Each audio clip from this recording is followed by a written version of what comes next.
This is how you spell Napoleon.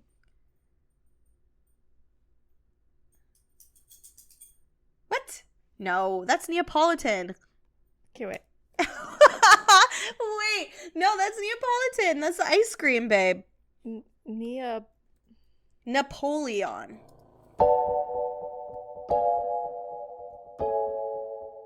I'm Kat. And I'm Cass. And you're listening to Two Book Bitches. What's up? Welcome back, everyone. Happy October. It is October, wow. I love October. I do like October, too. I think October is genuinely one of my favorite months of the year. Are you a spooky bitch or a fall bitch? Spooky bitch. You're a spooky bitch? I love spooky, yeah. I think I'm a fall bitch. I love fall, too, but I just, I want Halloween. Okay, but have you seen that trend on TikTok where it's you get your boyfriend to make you a boo basket? A boo basket, but then you have your boyfriend's significant other, whatever, has to know if you're a fall bitch or a spooky bitch. A spooky bitch. So what would you want? Would you want a boo basket to be spooky themed or fall themed? No, spooky themed. Okay, see, I would think that's want cute. Fall themed. I watched the first 2 Harry Potters last night. Get yourself in the mood. 'Tis the season. R.I.P. Dumbledore. Oh my god, yeah. They did the whole ritual at the Wizarding World. Oh, did they? In Orlando, where they put the wands in the sky. Oh. Yeah. That makes me so sad. Yeah. It's actually funny watching the movies where he's not the Dumbledore. Well, it's only the first 2. Yeah. And then it switches. But it's just it's so weird because I guess I'm just more used to him than the first Dumbledore. Yeah, because he's in the rest of them afterwards. Yeah. But it's they're both such good Dumbledores. I don't think I could pick which one I like better. I feel they both bring something different to the role. I feel like the first Dumbledore is softer. I feel in the horror, it's did you put your name in the goblet of fire? He actually would have said that gently. He would have said it softly. It would have been Harry, did you put your name in the goblet of fire? Instead of Harry, did you put your instead of running and screaming at him in the he was literally screaming, crying, throwing up. That was so bad. Anything interesting that we did? Because we batch film these episodes, right? So I feel if anything interesting happens over the month, we just have to do it when we do it at the very first episode. At the very first episode, nothing new to say afterwards. No, really, because we're just filming more episodes after this. You know what I do want to talk about for a hot second, just totally unrelated. No, please. But I want to address. I would love that. The whole Roman Empire thing.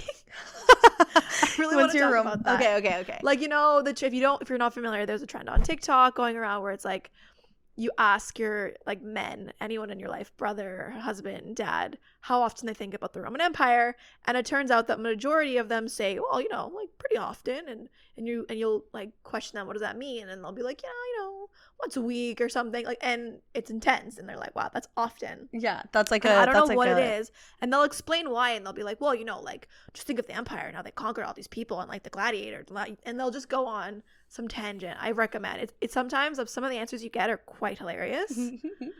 But then all the girlies were well, what's the female version of the Roman Empire? Okay, so, and I think there's not one specific one that's just the Roman Empire, but I think there's a few. There's a few that a lot of girls are okay, yes, that and that. Yeah, works. I also feel Roman empires are very specific. Sometimes I just have a really specific Roman empire. What are your Roman empires? I think my Roman empires are Pride and Prejudice is probably one of them. That's a good one. I think about that a lot. Honestly, probably Twilight. That I feel that somehow crosses my mind a often lot in the week. It always comes back to Twilight. No, really. And then I feel my main Roman empire for me though is King Henry VIII and his 6 wives. Yeah, this is a fact. That is something that I'm always thinking about. And she knows a lot about it. We saw the musical. Yeah, we saw the musical the other day for my birthday, and it was amazing. Loved it. It was actually so good. It's so good. It's different than a typical musical, right? Because it's not it's not really a acted in the traditional sense where there's scenes and an overarching it's story. More like a concert almost vibes. Yeah. It's a concert and I don't know. I thought they were amazing. They did. They were so good. Loved I was having the absolute time of my life. It was really, really fun. Very entertaining. Those are good Roman empires to have. I think. What would you think yours are?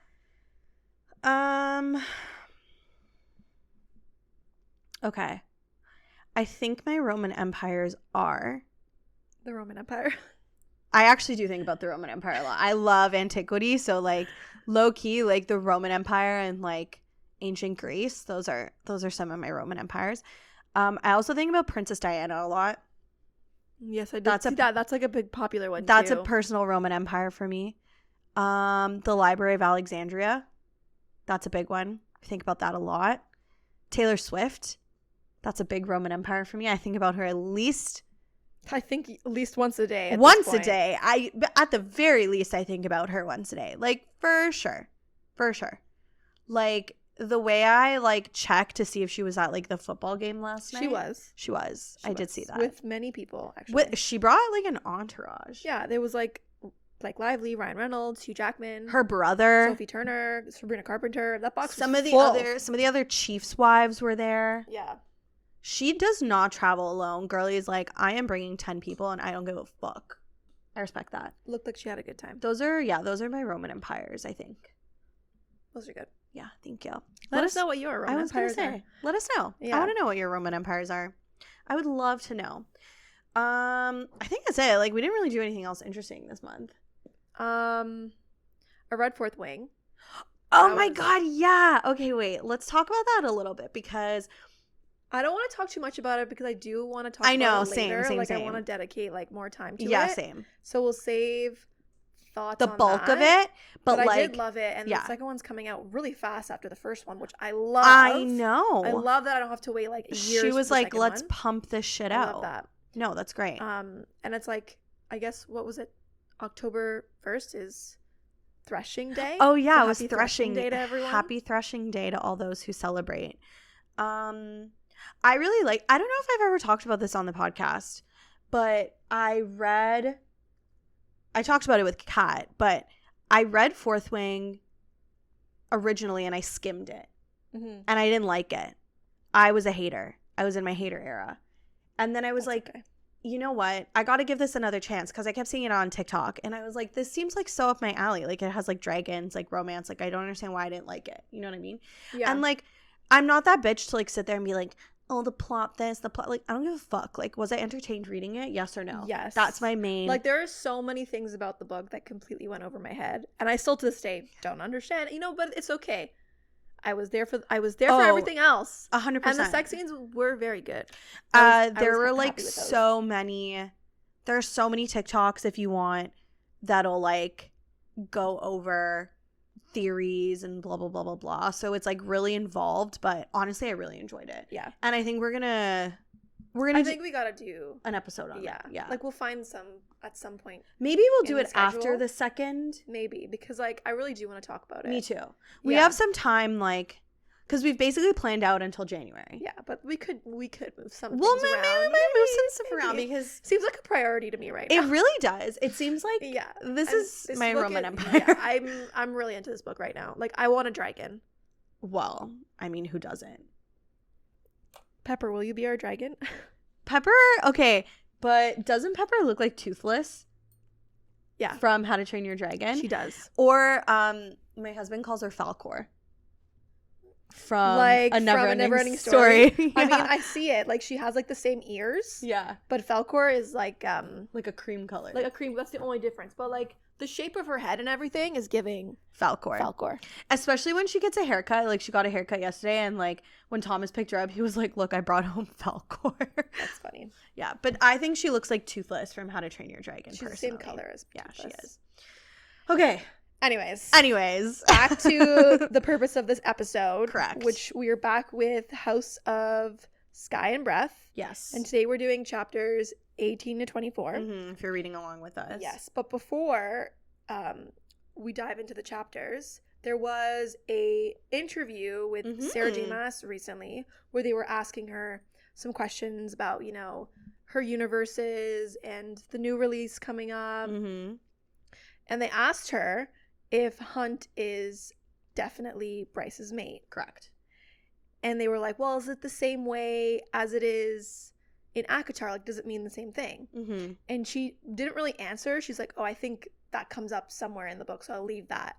But then they're like, okay, but like, basically they kind of asked, are they going to end up together? Yeah. In a way. Because Sarah J. Maas is aware that everyone is suspicious of her.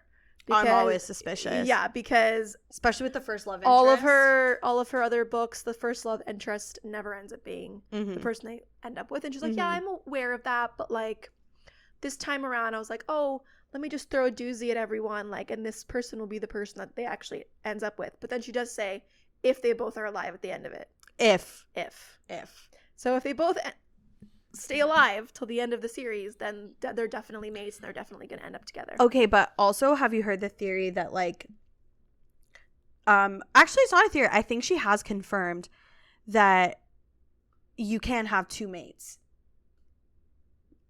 So there are also people that are saying that Bryce might have another mate. I don't want to hear that. No. No, thank you. I don't want that theory.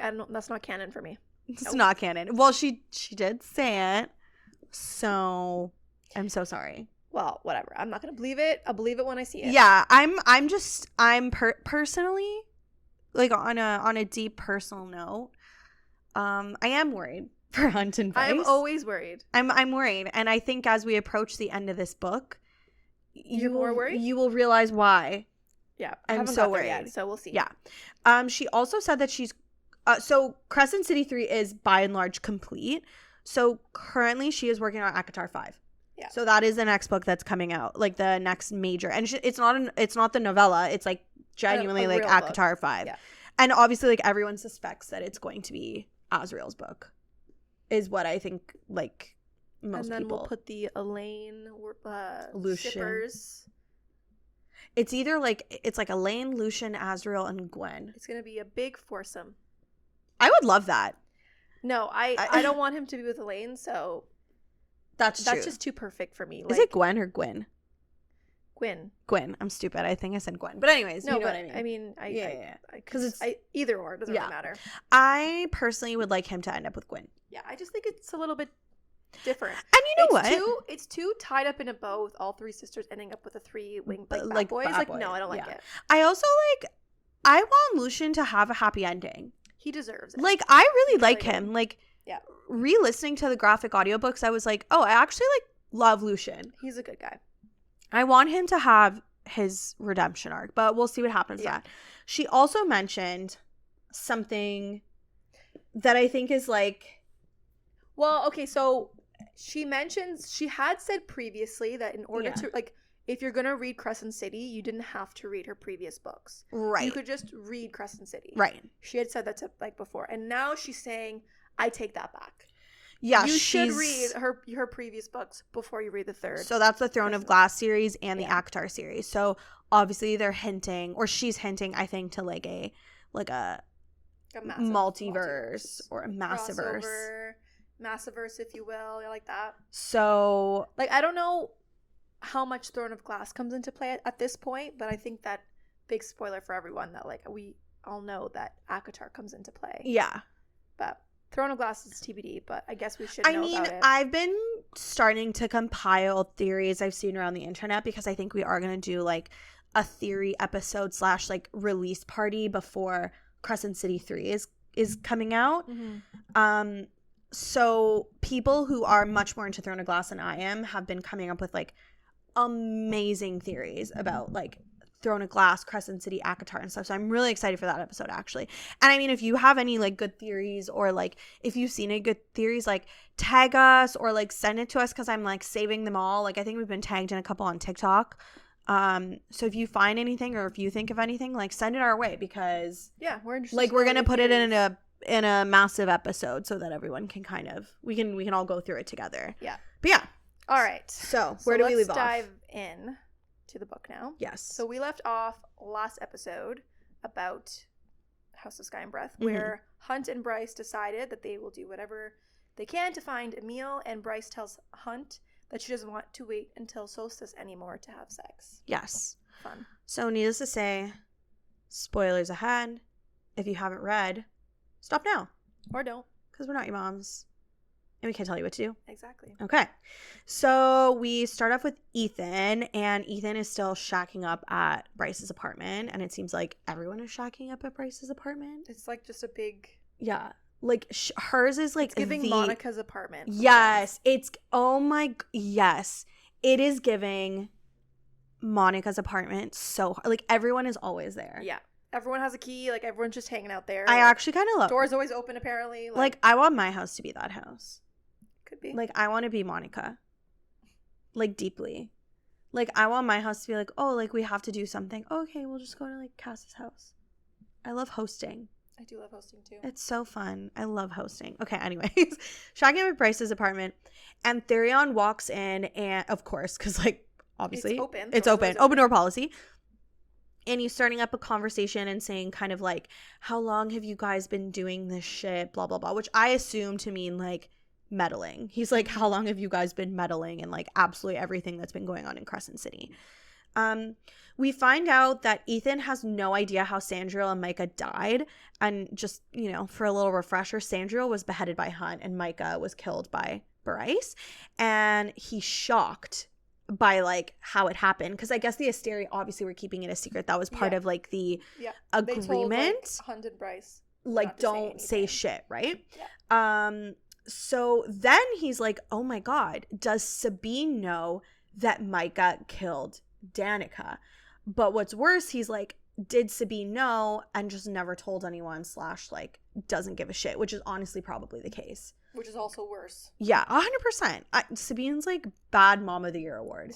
Like worst mom of the year, for sure. Therion tells him that the Asteri threaten anyone who would possibly tell, but Ethan is livid mainly at himself for ever doubting that Bryce didn't love his brother or Danica. He's like, how could I... This is such a sidebar. Actually, not really sidebar because it still has to do with Ethan. He has a big fat crush on Bryce, right? No. You don't think so? No. I think he has a big fat crush on Bryce. I never got that vibe at all. I think he has a little crush on Bryce.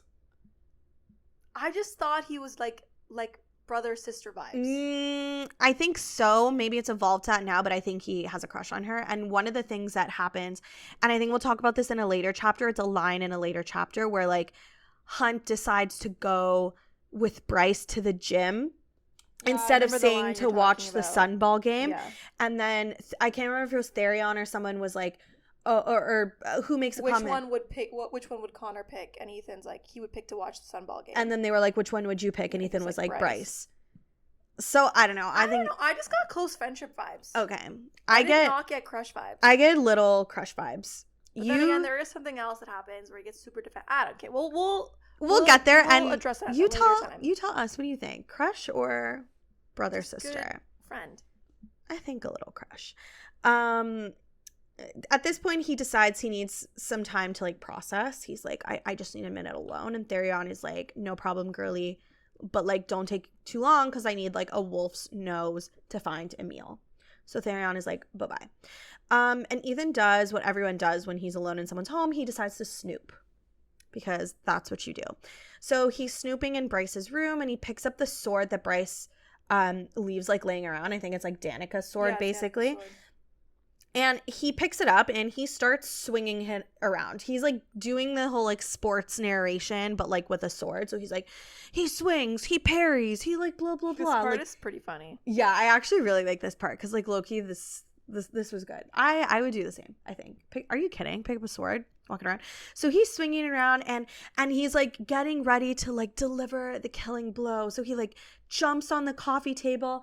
And as he's like swinging it down, Bryce opens the front door to the apartment because she forgot something, and the entire coffee table breaks, causing Ethan to just like lie in the rubble. And like he's like, I literally could die of embarrassment. Like I genuinely hope the floor swallows me up. Like that would be better than this feeling that I'm experiencing right now. Bryce rushes over, but not to help Ethan, only because she sees something in like the distance, and it turns out to be a pile of Danica's old college papers that were hidden in a secret compartment in the coffee table. That's pretty cool. I want a secret compartment. I literally want a secret compartment. You know what I've always wanted though, specifically? I've always wanted like a bookshelf where you like hold a book and a door opens. Yes. Like that's the kind of secret compartment I want. Absolutely. I am a big fucking sucker for like a secret compartment, secret door. That restaurant we went to had a secret door. Champagne and oysters? Yeah. Yeah, it's like a bar in Toronto. Yeah. And it has... You should go. What happens on the Champagne tour Stays on the Champagne tour. Anyways, you should go on the Champagne tour at Champagne and Oysters. It's really fun. So now we switch over to Rune. And he's at the auxiliary, like, army with, like, Declan... Armory, not army. With Declan and Flynn. And they're all cleaning their weapons. And, like, Rune is being super silent, which is throwing Declan off. And Declan is like, okay, like, you have to tell us what's wrong. Like, why are you being so silent? So Rune does. And he's like, oh, I met the Prince of the Chasm as a cad. My cousin is a rebel who's dating another spy rebel. And he's looking for a missing kid. And he's going to tell my dad I can mind speak if I don't meet him at the bar and promise to help him. Like, it's all very dramatic. He explains things, like, way more in depth, obviously. Basically, like, a big vent session, and both the boys, like, Declan and Flynn, are like, okay, like, we're in, like, whatever shenanigans you're up to, we will participate. Because none of them have a sense of self-preservation, like, at all. They're always in it for the vibes. Yeah, they're like, you know what, let's do it for the plot. Yeah. Let's do it for the plot. Love it. Like, how bad could it be? For the vibes. Do it for the vibes, do it for the plot. They don't care. They don't give a fuck. So now we're back with Bryce at her apartment, and she's looking through the papers that fell out of the coffee table. And there's obviously, like, Danica's college papers, but there's also documents and images of newspaper articles about, like, First Light's uses and how it can be made into weapons. There are also, like, academic articles, like, theorizing on the origin of the world and, like, what the Asteri are. And Ethan thinks that maybe this is what Danica found using her, like, bloodhound gift. And Bryce is surprised to know that both Ethan and Connor knew about this gift while she didn't. She's like, well, everyone fucking knows except for me. Like, no, but actually, though, like, why the fuck did everyone know? Thing is, if everyone knew, why was it some grand secret that she felt she couldn't tell That's Bryce? what I'm saying. I'm like, I like, don't get no it. one knows or but everyone even knows. with this whole, like, Sophie Renas thing, I don't know. everyone fucking knows about Sophie. Why is it a big secret? Like, everyone's acting as if no one knows, when in fact it is the literal opposite. And, like, don't you, like, tell your best friend stuff? Like, you know when someone's like, okay, like, I have to tell you something, but, like, don't tell anyone. And in your head, you're like, yeah. But there's, like, two people. You're like, oh, but I, like, obviously I'm going to tell them. Yeah. It's like, yeah, I won't tell anyone. Meanwhile, you're thinking of all the people you're going to tell. It's like, I know exactly two people who I'm going to tell this secret to. And you're just going to have to deal with it. If you tell me something, chances are Cass also knows. Yeah. Just forewarned. Sorry. So Bryce reads the articles, and it puts basically into question whether or not the Asteri actually, in fact, possess the power of an entire star. Yeah. And in the pile of paper, Bryce finds a file titled Dusk's Truth, which is like, you know, we heard all about Dusk's Truth before. Like, what does this have to do with? Like, no one knows. But when she opens this file, it's blank. So it looks like maybe, like, Danica was about to start compiling things in there, but she died. Or were there things in there and she took them out? Also true. She gave them to someone. We'll know at a later date. Yeah, because I think they say the Asteri are, like, literally fallen stars, right? Yeah. And, like, they have the power of a star in them. But I guess the whole point is, like, maybe it's not stars. Maybe it's just, like, first light. But also, sometimes you're told what you're, like, a version of a story by the winners or the 100%. People in power. But that doesn't mean anything that they say is true. Yeah, history is written by the victors for the most part, right? So if the Asteri are writing history, they're obviously going to, like, gas themselves up. Now we're with Rune, who went to meet Cormac at a pool hall. And this just seems like a very public place to be having a very private conversation that they're about to have. No, literally. And it's like, aren't they worried about cameras or, like, I don't know. Yeah, because Declan's always fucking getting other people's shit from cameras. And, like, don't you think they would think the same? There are other places where they're worried that the cameras have, like audio. So I'm like, why are you having this very important conversation? Such a public place, but whatever. They start playing pool as Cormac asks Rune to basically hear him out. Like, oh, you know, I'm not going to tell your dad, but I just needed to say that to get you here so that you would hear me out kind of thing. Oh, okay, fair. He's not going to tattle. No, okay. Well, that's what Cormac says. Right. Who knows what Cormac will do. Gotcha. Cormac tells Rune that Sophie was in contact with Agent Daybright, who happens to be the most, like, vital spy of the rebellion, because this person has, like, direct access to the Asteri. And Cormac believes that someone must have, like, intercepted the messages between Daybright and Sophie and basically, like, broke their codes. And since it's clearly too dangerous to use their old methods of communication through, like, these, like, crystal-fueled radios, the rebellion needs, like, someone who can, like, mind speak to be in direct contact with Daybright. hence where Rune comes in. Mm-hmm. Rune asks why he should agree to work with Cormac, and Cormac's response is basically like, oh, well, it's because it's the right thing to do. Yeah, he's very, like, self-righteous. He's like, this is obviously, we got to do it. This like, cause is worth it. Mm-hmm. He tells Rune that, like, having someone like Daybright, who has, like, direct access to the Asteri, basically changes everything, Mm-hmm. and that the intel that Daybright would pass to Rune could basically save thousands of lives. Mm-hmm. Cormac also says that they need Rune's help for the next few months, or at least until they discover the intel that Sophie had. Mm-hmm. Rune then asks Cormac how he even got involved in the rebellion, and Cormac says that he's been working for F.C.N.P.S.N for like 4 years, and now he's like a field commander of the Northwestern Pangerian spy network. Like, ooh. Big title. Rune is still confused. Joke's on him. That means nothing to me. I know, like, what the fuck that means. Like, what? Okay. Rune is confused why Cormac wants to keep Emil away from F.C.N.P.S.N, though. Like, he seems like, well, you're working for them, but you want to find Emil before they do, kind of thing. Like, what's the sitch? Like, you're working for this, like, these shitty people? Do you not like them? Like, what's the deal? Yeah, but Cormac basically says that, well, he doesn't doubt their cause. He does doubt some of the people in command. Pippa. Yeah, probably. Yeah. Rune considers Cormac's proposition and asks how he would even, like, get in contact with Daybright. Mm-hmm. And then Cormac gives Rune, like, a small quartz crystal and tells him to try to contact Daybright while holding it. Mm. So, like, just hold it and just think about her. Him. I love, like, shit like this. It's like, just do it. Just, like, think about it. Just think about it. Just hold the crystal in your hand and wish for it. Even in other, like, SJM books when they're, like, learning about, like, winnowing, like this, that, like, all this other stuff. It's like, just, like, think about it and, like, do it. Yeah. Just, like, think really hard. And I'm like, what? And hopefully it will happen. Honestly?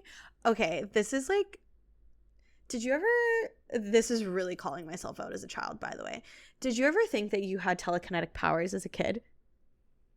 I feel like everyone hopes that as a kid. Okay. Like, you ever try, like, just, like, trying to close your door from your bed? Yes! Like, close! Okay, yes. Like, so reach your hand up, please. I literally used to sit and stare at an object or, like, stare at a door and, like, think so hard. And I'm like, okay, if I think hard enough, like, it'll move or, like, it'll close. I used to do that all the time. Yeah, I feel like everyone does that. Okay, good. I don't think you're, like, alone in that? Yeah. Okay, that makes me comforted because, like, I feel like that's really weird.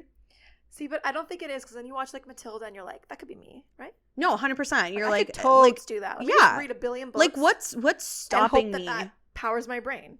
Oh my, I literally would love, like, telekinesis would be so cool. Are you kidding? Not having to get up off the couch to, like, grab stuff. That's a cool one. Ugh, I love that, like, I've never had an original experience in my life. No, everyone's done it too. Okay, thank God. That makes me happy. So Rune asks if this crystal was Sophie's, and Cormac confirms that it is. And Rune can sense Cormac's pain and asks Cormac if he loved Sophie. And Cormac admits that he was hoping of finding a way to spend his life with her. So he needs to find her and Emil. Oh. So if Bryce has any info about whether Danica found a hiding place for them, then he needs to know.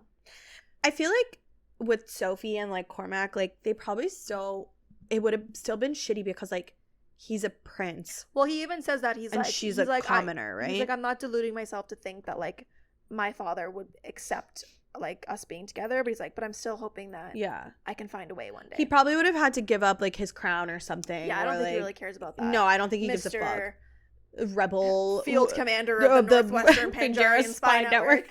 The way he said that, he was like, yeah, no big deal, but it's quite a mouthful too. I know. It's like, can we shorten that maybe? Yeah. Like, what are the F.C.N.P.S.N? Like, what there you the go. fuck? That's his title. Exactly. So, anyways, Rune says that they suspect the hiding place might be the Bone Quarter, and Cormac is like, okay, well, we gotta find a way to go look there then, because I must find my love. Rune asks what info he should be asking Daybright for, and Cormac tells him to ask about when and where to strike on the spine, which is a railway that cuts Pangaea in half. Yeah, okay. And it's like the main supply line for the war. Right. So, like, all, like, the weapons and stuff would be on through this that railway. line. Yeah. Apparently, seems like a lot to ride on, I know, right? one railway. But Daybright has been, like, hearing rumors about, like, a new mech tech prototype that the Asteri have been working on, designed for the Veneer to, like, pilot. Oh, so it's not even, like, people piloting it anymore. Like, the Veneer are gonna, like, go in the suits. Yeah. So Rune says that you know, he's decided that he will help Cormac, and then Cormac promises that when Rune wants out, he'll get him out. Yeah, he's like, when you're done, I'll get you out. When you're done, don't worry, your contract's over. So we're back with Therion now, and he's at the Blue Court fixing his like wave skimmer machine thing when the River Queen's daughter walks in, and she's like basically trying to booty call him. Yeah. She's like, hey, and like she doing? wants to get together and like whatever, and he's not having it because he had really hoped that she would have like lost interest in him by now. Yeah. Because they've been like promised to each other for a long time, and like obviously he like, doesn't know how to get out of it, but he doesn't want to be with her. Exactly. So he's just waiting for her to end it. Exactly. So he can be free. So he's kind of like being like, he can't be an outright dick to her though, because then the River Queen's gonna get really mad. Yeah. But he can kind of like just make life not so like romanticized, I guess, for her. So he has to keep up this charade because like obviously they're still a promise to each other, and he tells her he was in the city meeting with his friends, and he's like, oh, like I'd love for you to meet them, but like obviously they both know like deep down like that's not gonna happen, because apparently like the River Queen, I don't think like lets the daughter like go above the water. I don't think so. It's very like Little Mermaid-esque, you know what I mean? She eventually ends up leaving, and Therion is left to consider how much longer he can like deal with this relationship, knowing that eventually both the River Queen and her daughter will start probably pushing for a wedding at some point, and then kids. He's like, I have a very limited amount of freedom left in this regard. And I noticed that they don't say her name. Yeah, I don't think so. But I don't even know, does the River Queen have a name? All I know is he refers to her as the River Queen. So I'm thinking, and I've seen this theory floating around, it's like, because you know how SJM obviously has hinted at like a multiverse. Maybe the reason why she hasn't given them a name is because the name is like more important on like a larger scale, and you might recognize it from somewhere else. That's confusing. I know. But what are you going to do? I don't know. I guess we'll find out at some point. Exactly. Maybe. Or maybe it's just not important and that's why we don't get a name. Maybe. That's also possible. So basically he's kind of just like, he's like, you know what? I'm just going to drag the shit out of this assignment, because this assignment does give him a level of freedom. Like he can like go above the water, and like, you know, he can talk to like Hunt and like all these people because of this like assignment thing.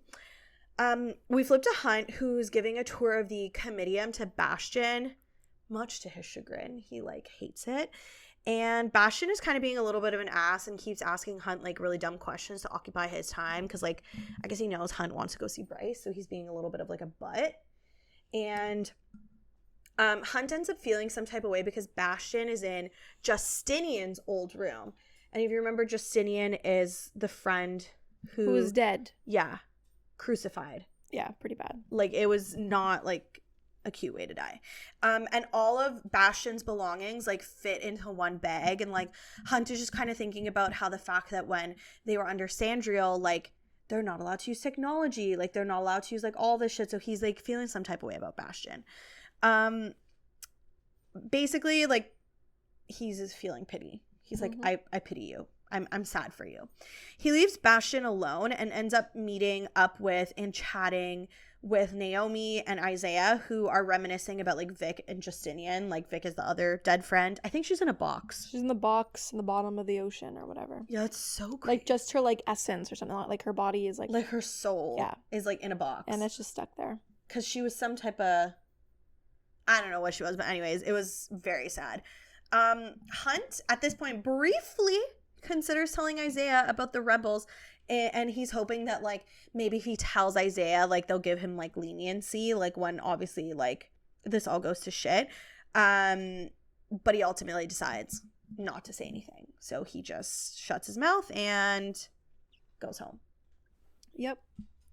So now we're with Hunt and Bryce, who are in bed talking about the papers that Bryce found in the coffee table, and they agree to help however they can, basically, to find Emil, but that they need to figure out an exit strategy in case things goes to shit. Bryce tells Hunt to stop looking so sexy, and Hunt says that he feels weird doing anything with Ethan in the apartment, but Bryce doesn't really care.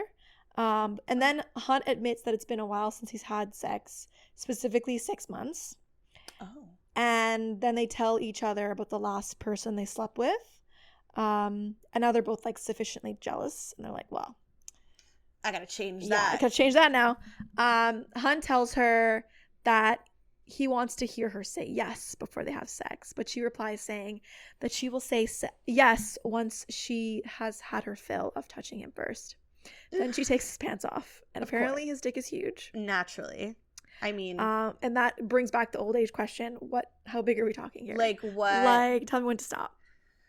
So like we've got, so specifically from SJM, we've got Cassie and Stick, Reese's. Do you think they're all the same size? And like, Hunt's. No, I think there's obviously a gradient. Yes. And is it like girth to length ratio? Like what's the limit? What is how we're saying big? Like both? Like no one wants a pencil dick. Like, let's be real. No. So it's got to be proportional. I mean, I've got opinions. Okay, what's the opinion? So I think Cassian's is the girthiest. Girthiest? Personally. Okay, who's the biggest? I think overall biggest, Hunt. Really? I was going to say Azrael.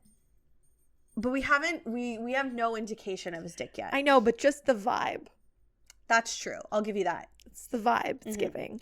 I think Reese's is like definitely something to write home about, but like it's not the biggest. Of everyone? Yeah, okay. I think everyone else's makes his look like average. But I don't think it's any shape it's or not. form average. I mean, again, like how much is too much? Like there's probably, that's true too. There's probably a limit. Yeah. You know what I mean? Hey, but either size, it's not about the size, it's what you do with it, right? That's what we say. 100%. And I mean, obviously all these guys are like highly skilled. Yeah. Well, anyways, so then he's with his pants off. She gives him head. And Hunt tries really hard to be quiet because of Ethan. Like he literally has to like put a hand over his mouth. And then after they're done, Bryce is not a quitter, if you know what I mean. Wink, wink. Nudge, nudge. And basically, it's kind of funny because then Ethan yells from his room being like, please have sex a little louder. I didn't hear everything that time. I feel like you're screwed though because these are not like regular people. I like know. These are all like veneer. Like with, the walls shouldn't be that thin that you're hearing it, but like he's a werewolf or whatever. Yeah, he's like a wolf. So like they're all supernatural. Yeah, so he's got some extra like sensitive hearing, exactly. You know? So he can hear everything. Hunt then says that he's going to fuck Bryce senseless, to which Ethan responds, that sounds medically dangerous, literally from the other room. I'm dead. Bryce then says that tomorrow they'll go to a motel to pick up where they left off, and then they go to bed. Cute! So, in comes the return of the spicy pepper ratings. Oh my god, our first spicy pepper rating. Yeah, okay. It's been a while. So are we still doing it out of 5? Yes. Okay. I give 3.5. I give 3, like a solid 3. Like it's not full blown sex. First of all, I thought it was good though. It's good and it's hilarious with the whole Ethan like ruining the moment. I thought it was like cutesy too. Like it was funny. So I'm giving like 3.5. Like same. That's kind of the vibe. I'm in agreement. agreement. So in the night, Hunt finds himself bound in a chair at the bottom of an abyss, and the prince of the pit, Apollyon, has wished to meet him, so he brought him there. Just say something. What, did I say the name wrong? No, you didn't. But you know what I was thinking of every time I read the name? Napoleon. Really? I was thinking Apollo. Really? Yeah. Oh, I just read Napoleon. I straight up read Napoleon. But Apollo is closer, letter-wise. Yeah, but I feel like if you just scramble this word, it makes Napoleon. No. I swear. There's no E. You need 2 N's. Okay, so maybe my thing's wrong. But you need a T in there. Bonaparte, eh? Okay, fine. You know what? I think it looks a little bit like Napoleon. Right? No. Okay. This is how you spell Napoleon.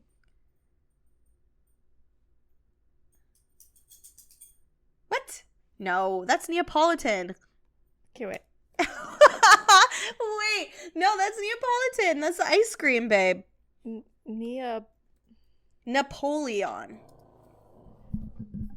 Where is this guy? Napoleon Dynamite. No, not that. Okay, still, the name does not look like that in my eyes. No. Okay, fair. Well, you know what? Maybe a little. See? Like the ending. That's because you were thinking about the ice cream. Yeah, that's probably why. She was thinking about, the 3-color ice cream, Neapolitan. Yeah, that's probably why. Either way, I was thinking Apollo. Okay, I was thinking Napoleon. So, anyways, Apollo wanted to meet Hunt. Hunt is pretty unnerved about being in front of Apollyon. See, now I can't even say it now. Apollyon? Apollyon. Apollyon? Now you got me all confused. Apollyon? I'm thinking I'm thinking of like the ice cream. The ice cream. Like what? Okay. So he's in front of Apollyon, who is called the Star Eater for devouring the 7th Asteri. Mm-hmm. And Apollyon, see? Did I say Napoleon? See, now you've ruined it for me. I'll never say this again. Apollyon says that Hunt is wasting his gifts and that him and Bryce don't know the full extent of their powers. Mm-hmm. Apollyon says they could both benefit from training and that their powers are similar, calling them conduits. Hunt doesn't really care to talk to Apollyon, but Apollyon warns that if Hunt doesn't want his help, that maybe he'll send some obstacles to test their powers. Apollyon then says that he doesn't plan to lose this war, and then Hunt is jolted awake, and he's back in bed with Bryce, sleeping at his side. Again with the you should go train. Where? Truly. With who? Like, it's all this vagueness, but actual no help. Like, send me a business card. Yeah, like, give me actual constructive criticism, like, please. Send me to a gym. Like tell me where you want me to go. Like, I'll do it. But just point me in the right direction. You know what I mean? Yeah. Okay. So we're with Rune now. Mm-hmm. And Declan and Flynn have joined him because he needs moral support before trying to use, like, the calm crystal for the first time. So he sits on his couch and he's, like, leaning back and he's, like, picturing a mental bridge and, like, blah, blah, blah. And, like, he's sending the bridge, like, from his mind through the crystal and out into the void. And he's all like, hello? Like, is anyone home? Like, blah, blah, blah. And then he's like, excuse me? Okay, get your toy, girlfriend. She put her toy behind a pillow and she was, like, really upset. Pepper's not having us anymore. She hates this. Yeah. She's like, you guys are not paying attention to us. She took a nap and then she chose violence is, like, what happened. She was so calm literally, like, 10 minutes ago. Give me the toy, girlfriend. I'll hold it for you. All right, here we go. So then he's, like, also kicking himself because he didn't think of, like, an agent name. He was like, oh my God, I'm so stupid. Like, what am I going to call myself? Like, what am I going to call myself? Rune? Like, I'm so dumb. Like, they're going to know who I am or whatever. But, like, as he's, like, lamenting about this, finally someone responds and it's a woman's voice. And then out on the mental bridge, a woman cloaked in fire walks out uttering, like, a code phrase. And then he, like, also responds with, like, a code phrase. Mm-hmm. So they know they're, like, who they're meant to be talking to. And she immediately is like, oh my God, they sent a newbie without a code name. But she's super satisfied that, like, the lines of communication are open again. So she ends up naming him Agent Knight. I guess because, like, the way he had, like, cloaked himself. Yeah, he's covered in, like, darkness, starlight, stars, and planets and stuff. And he only did that by, like, accident. Yeah, like, he didn't happen mean to work out. Yeah, exactly. So she names him Agent Knight, and he asks her if she has any intel for him, to which she responds, tell your commander that safe passage is granted under the cover of the waning moon. And Rune is like, the fuck? And she's like, okay, bye. And she leaves. And they're low-key getting, like, a little flirty. Like, they were, like, bantering. Mm-hmm. You know what I mean? I was like, ooh. The next morning, Rune meets up with Cormac, Declan, and Flynn. He tells Cormac that Daybright told him, like, that, like, weird little, like, ew, like, safe passages granted, blah, blah, blah, blah, blah.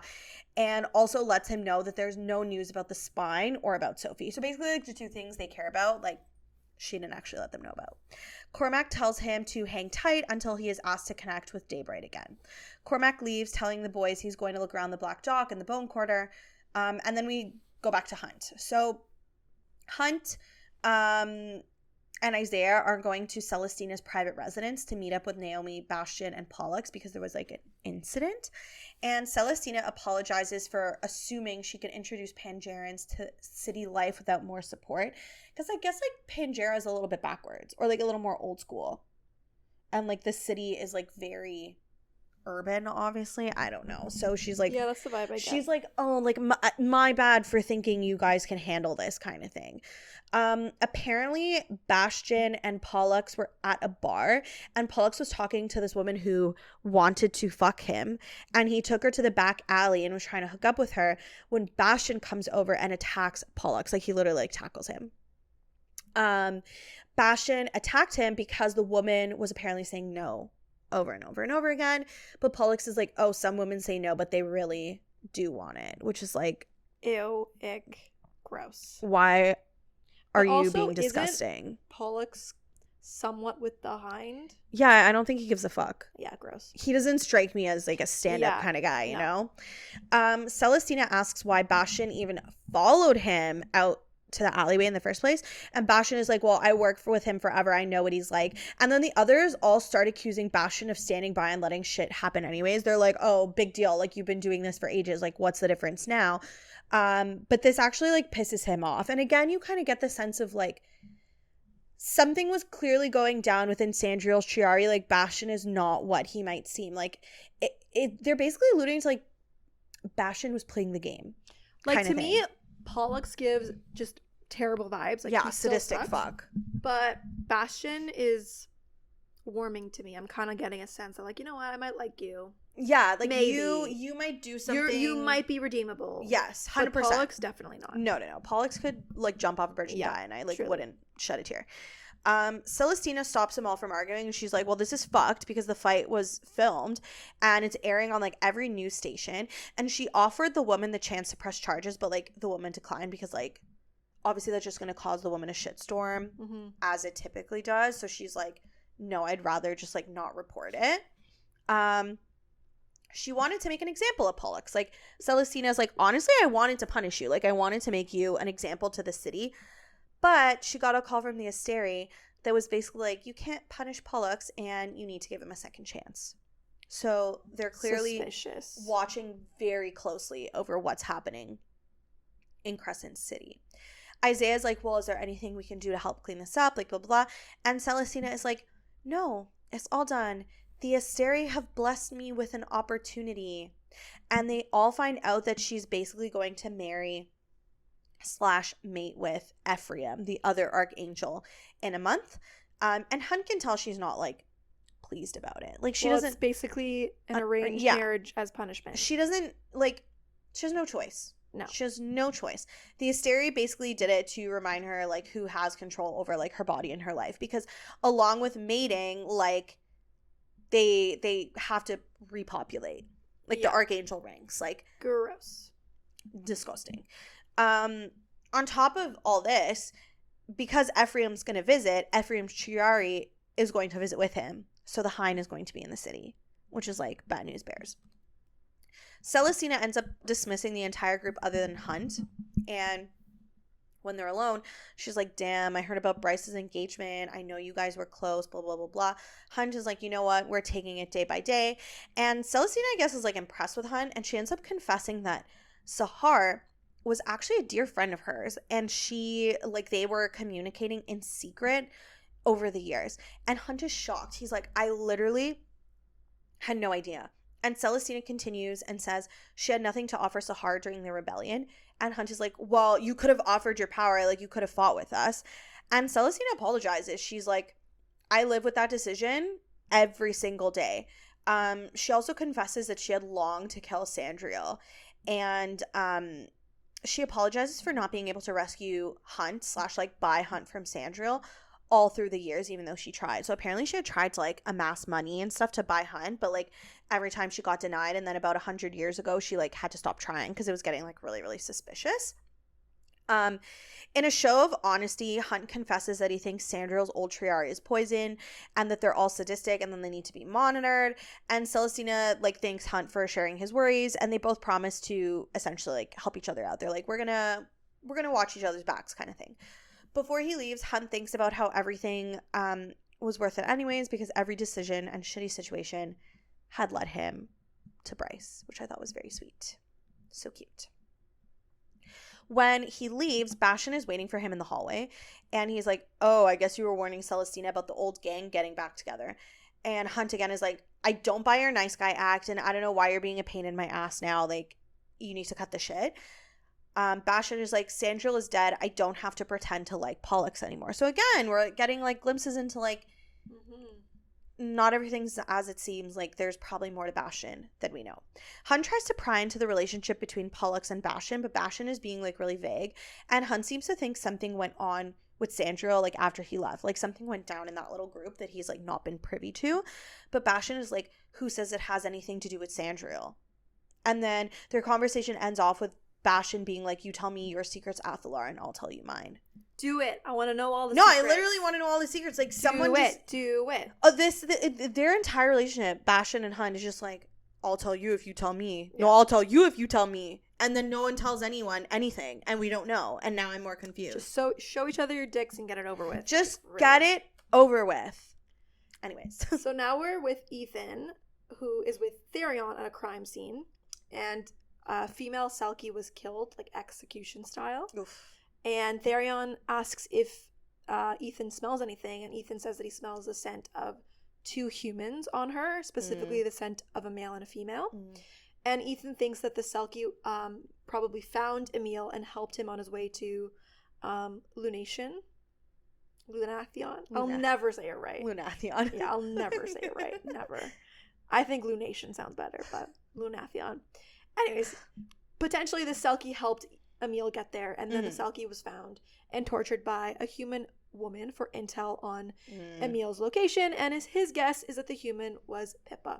Yeah. So at this rate, both Emil and Pippa could be in Lunathion.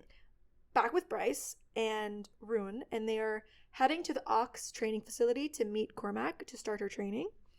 And Bryce gets a call from her mom, but she sends it to voicemail, and Rune asks her about it and whether or not she plans on telling her mom about everything. And Bryce says, yeah, hell no. Yeah. No chance. She's like, I'm not doing it. Rune actually wishes, though, that he had Bryce's mom as a stepmom, and then that makes Bryce feel bad, so she invites Rune to come with her home for winter solstice holiday. I thought that was cute. Yeah.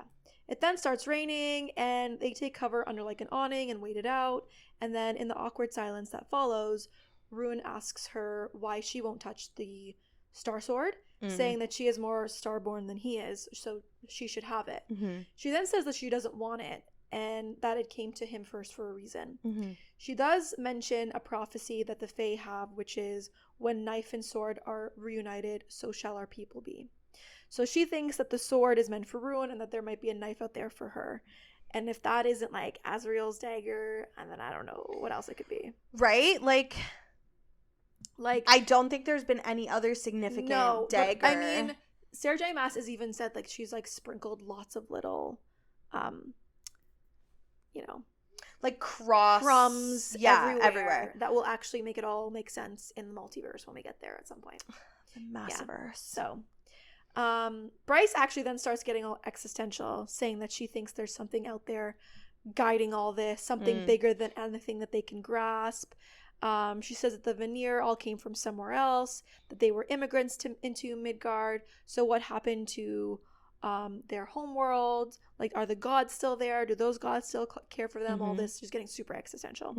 But their conversation is interrupted by a Reaper who knocks Rune unconscious and drags him into a sewer drain. So dramatic. Like, very dramatic. Like, so dramatic.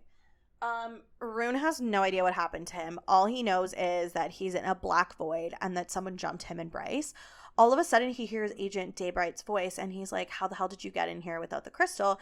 And Day is confused, too. She has no idea how this happened. All she knows is that she felt the bridge there, and she felt like he was in danger. And she's, like, urging him to wake up, and as she's yelling at him, he's sensing something familiar about her, and he's convinced that he knows her, but she's like, you don't, now open your eyes.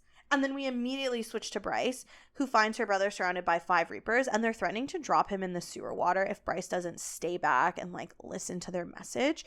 And as they're holding, like, Rune, I picture them holding him upside down. Yeah. Like, by one leg. Yeah, by one leg. Like, literally by an ankle. Yeah, that's what I'm picturing, too. Okay, good. As they're holding him, the Star Sword on his, like, he has it on his back, and it, like, brushes up against one of the Reapers, and the Reaper, like, hisses. So he's like, ugh, like, I don't want that to touch me. 5 more Reapers end up coming out of the shadows at that point, and they tell her that the Prince of the Pit, so Napoleon, Neapolitan Yeah. Apollo, sent them, and he wants to face her as a worthy opponent when she is at her full power. Bryce is like, thanks, besties, but like, you literally interrupted us on our walk to train. Like, how am I supposed to get in my full power if like you keep jumping us? They also reveal that the Prince of the Pit is prowling around the bone quarter for the other one who might be his worthy opponent or his greatest weapon, aka Emil. Bryce is like, okay, fuck, so Emil is definitely here. And then the Reapers are like, ooh, maybe we'll get a little taste of you now. And as they come towards her, Bryce, like, Care Bear stares them, like, with her light. She's like, ugh. And, like, all the Reapers, like, fall back and they're like, ee. And then they receive another blast of pure night. Cormac appears at this point, and he's popping in and out of the shadows, like, teleporting the Reapers away. So he'll, like, pop, grab one, pop away, like, come back, right? And he's yelling at her to use her light. And when she does, the Reapers, like, drop rune, and Cormac catches him and vanishes. And when Cormac comes back, he tosses the star sword to Bryce, which she uses to promptly kill one of the Reapers. Cormac lunges for her and teleports him to the Ox Training Center where Rune is. Bryce is like, what the fuck, you can teleport? But Cormac is staring at her awestruck because she had just used the star sword to slay that which is unkillable. Like, you're not supposed to be able to slay the Reapers. Yeah, because they're, like, already technically dead. Yeah, they're, like, dead. Yeah. Like, hello. But you know what? You can't be, like, double dead. This kind of confuses me, too, because, like, I thought Hell was going to be their ally, because, like, Adis seems to be their ally. And so, and even when, like, Apollyon first shows himself to Hunt, it seems like he's trying to help. And now he's like, nah, bitch, I want to face you when you're strongest. I want a worthy opponent to, like, fight. So I'm confused what side he's on. They kind of address this confusion, too, in the next part. Like jumping ahead just a little bit. Like, they kind of do question, like, whether or not the Prince of the Pit actually sent the Reapers or if it was someone else. Yeah, but that despite that, like, aside, like, I still don't know where these Hell people stand. Like, where they stand. I mean, I think that Adis is firmly on their side. Yeah, but, well, Adis, yeah, because I think he's given, like, sexy vibes. So, yeah, like, 100%. I'm thinking he's I also not think gonna that help Adis Bryce has unless he likes ulterior her. motives. Like, Adis I don't has think, motives? he's not doing this out of the goodness of his heart. Like, I think he was in love with, like, Thea or something, and he's, like, using this as, like, retribution. Well, I think that the Princes of Hell clearly have something against the Asteri. 100%. And that's what this war is really about. They're like the anti-Asteri. Yeah. Oh. Aren't there like 7 circles of hell?